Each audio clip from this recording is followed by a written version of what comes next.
just back from Sweden.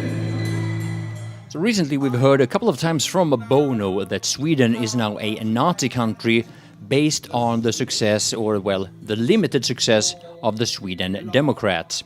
Now, if you are a multi-millionaire and you don't have to worry about the kind of problems that normal people have to worry about, like staying alive, like not being raped, like not being robbed, then you could do some research into the differences between the Muslim immigration in Sweden compared to the country where Bono is from, which is Ireland. Now, I'm not the kind of person that would want to say that Irish people are all Nazis. I think that would be very rude and wrong. But if you would base it on Bono's standard, then Ireland is somewhere around 570% more Nazi than Sweden. Now, the fact is that when it comes to violent crimes, immigrants, and especially second-generation immigrants, are very highly represented. In our neighboring countries, Finland, Denmark, and Norway, they speak quite openly about the problems with second-generation immigrants and how that problem is even bigger than the immigrants, which is a massive problem already.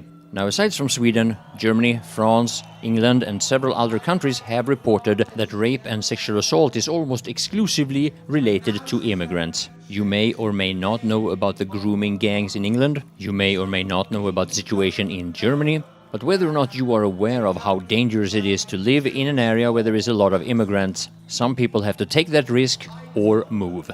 Now, for Bono, this is no problem. Just like other politically correct, self-serving egotists that prioritize their own social status over other people's lives, Bono has no empathy for victims of a rape. Now, of course, it's important to understand that Bono is not alone in this. In Sweden, almost all politicians and almost all journalists would basically say the same thing.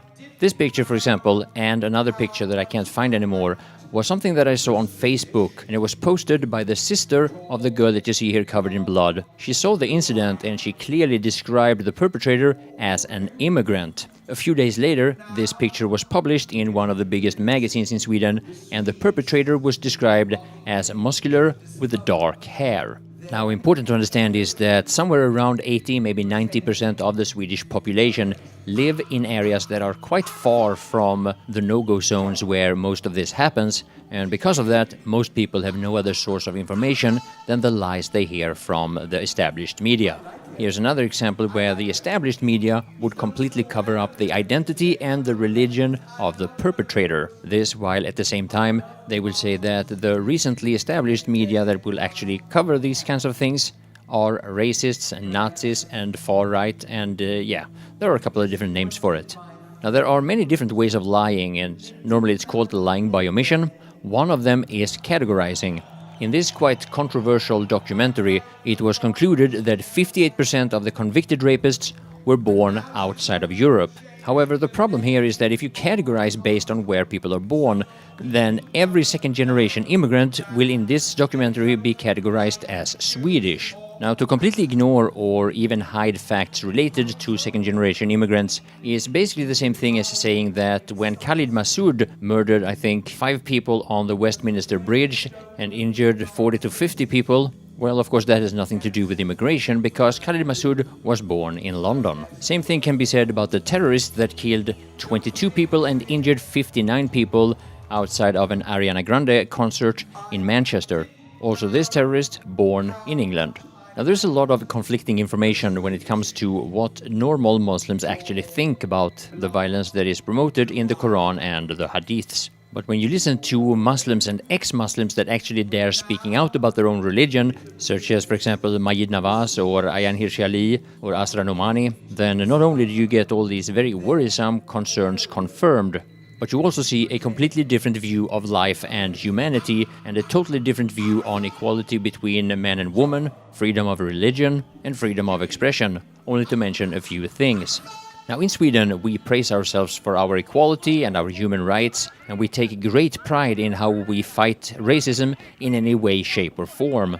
Well, the fact is, we fight racism only if the racism can be directed towards a Swedish person or at least a white person. In Sweden, we have yet to learn that not only Caucasians can be racists, but no matter how many times we see that, we still turn a blind eye. The fact is that in Sweden, if a white person says anything that can be interpreted as even the slightest bit racist, then that is turned into a huge deal. However, if a Swedish person is a victim of racism, then that person is a racist for pointing that out. And what Bono has just proven is that when a Swedish girl gets brutally beaten and raped by 5 immigrants, well, that makes her a Nazi.